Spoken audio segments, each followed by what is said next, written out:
नदी के किनारे एक बहुत ही अच्छा फल का पेड़ था। उस पेड़ पर एक कबूतर बैठा हुआ था और वह बड़े मजे से फल खा रहा था।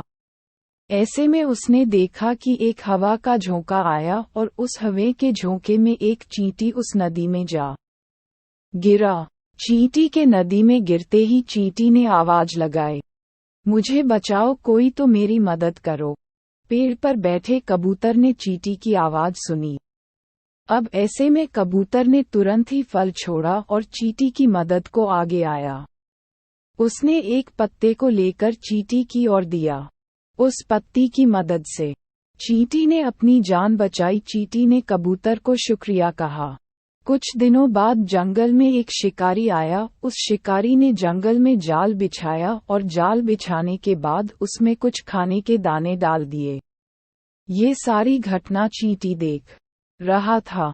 कुछ देर बाद वह कबूतर खाने के लिए नीचे की ओर आ रहा था कि कभी चींटी ने सोचा कि मुझे उसकी मदद करनी चाहिए, तो फिर उस चीज में जाकर छुपे हुए शिकारी के पैर को जोर से काटा, जिससे शिकारी की चीख निकल गई।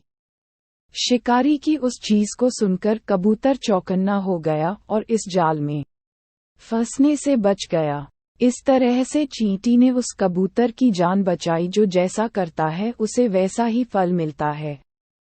कहानी में पहले चींटी मुसीबत में था तो कबूतर ने उसकी जान बचाई, उसी तरह से चींटी ने भी कबूतर की जान बचाई। इसीलिए हमें भी दूसरों की मदद करनी चाहिए और किसी भी मुसीबत में पड़े हुए इंसान को सहायता देकर उसे मुसीबत से बाहर निकालना चाहिए। कबूतर और चींटी।